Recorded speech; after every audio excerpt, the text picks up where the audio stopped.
Good morning to everybody and welcome to Jim's 5am Club.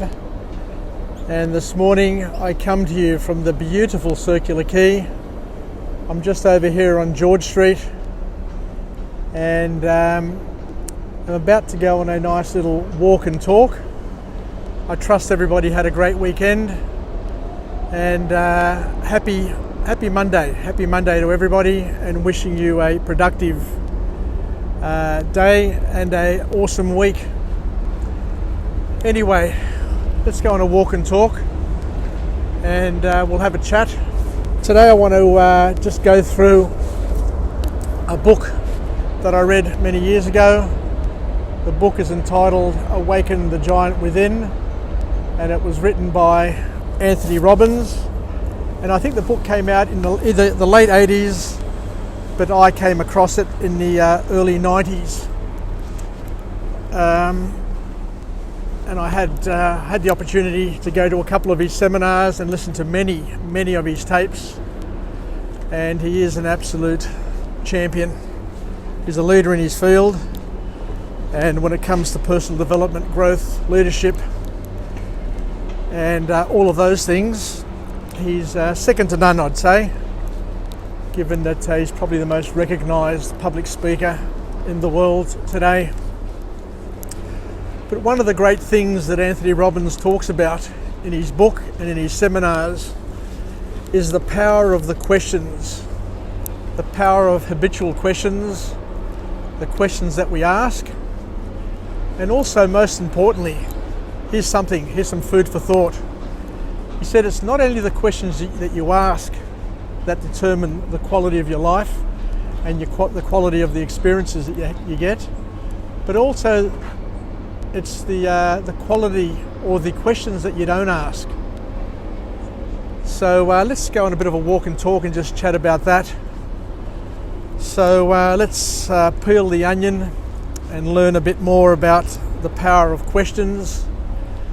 And what you'll find is that we all have certain habitual questions that we ask all the time. And those habitual questions either we've inherited by our parents, our family, our teachers, our brothers, our relatives, our friends. Who knows where these questions, these basic questions have come from. But these questions that we ask on a regular basis shape our life, shape our views, shape our experience.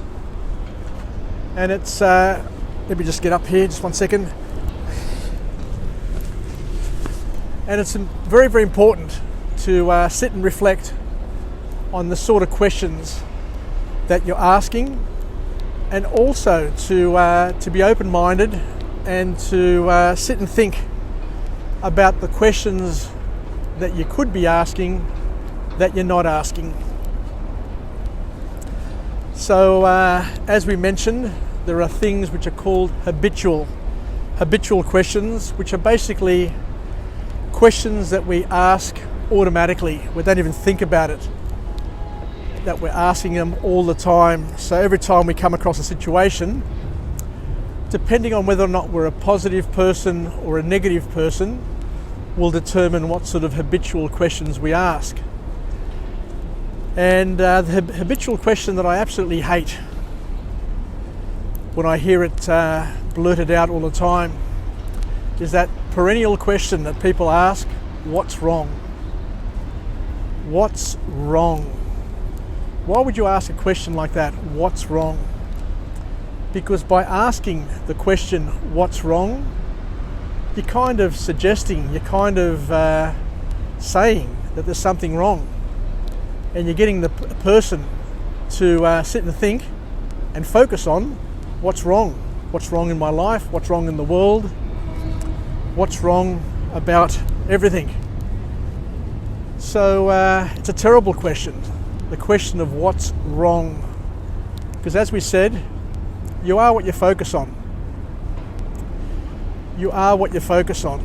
So depending on what you're focusing on will be the basis of your questioning.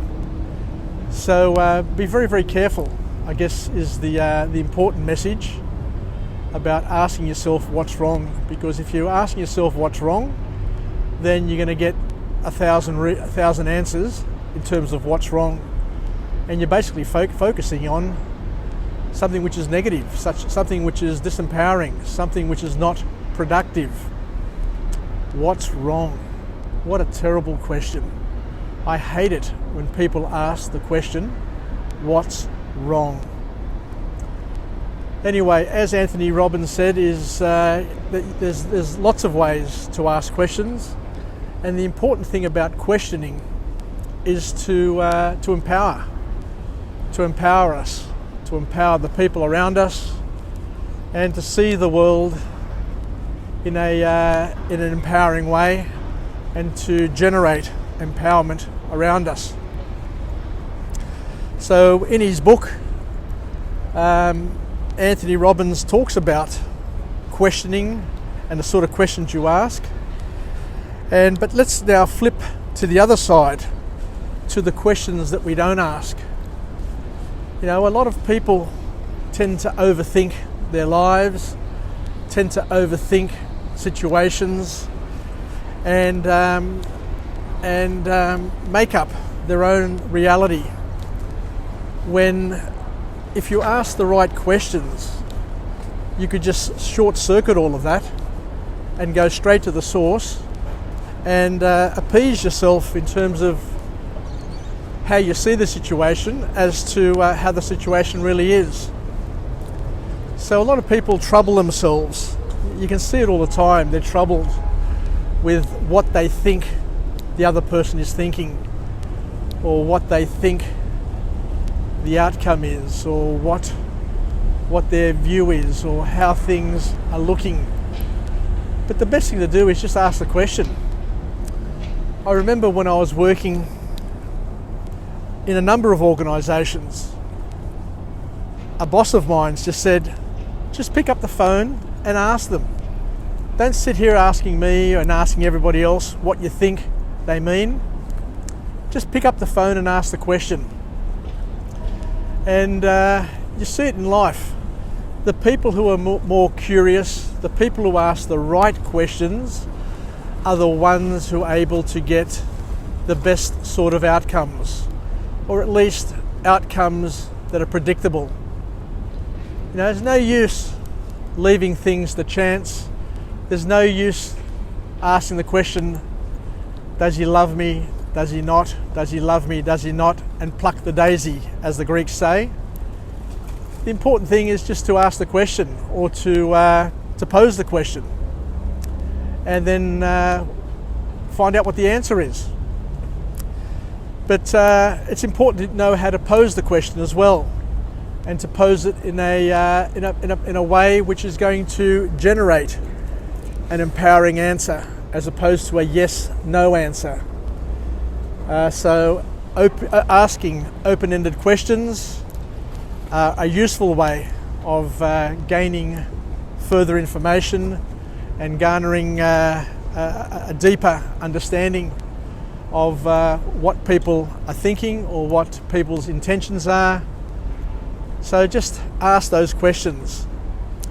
I learnt many years ago when I was selling mobile phones that it's critical to ask questions and to understand exactly what the other person is thinking, and get an understanding of exactly what they're looking for.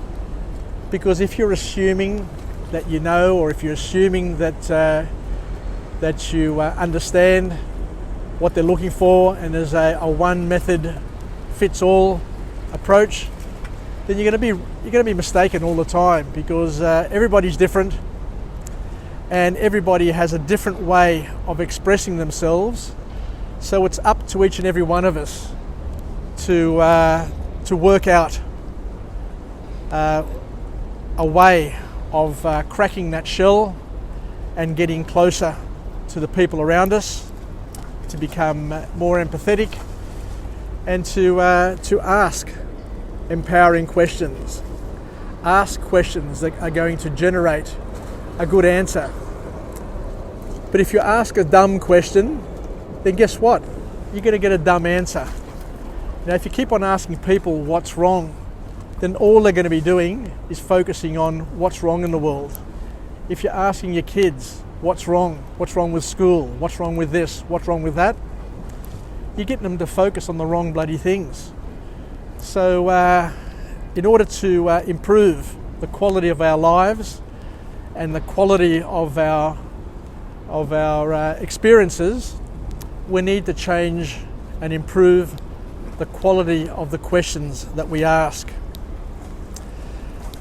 Anyway, we got nobody else to blame but ourselves if we go through life asking dumb questions, or worse still, not asking the questions at all. Because if you're not asking questions, then you can't blame the other person for not telling you. Now, there are two pieces. There are two parts to every communication, as we know. But we need to be active in our questioning of our friends, family, and not to be aggressive. Not to be aggressive and bullying with our questioning, but to be inquisitive, to question with love, to question with an open heart and an open mind, and not to be looking for evidence to punish the people around us, because once you do that once or twice, then what you'll realise and what you'll find is that communication channel will shut down and people will not want to open up and communicate honestly with you in future. So it's a great thing, the whole concept of questioning, and as we always say, garbage in, garbage out.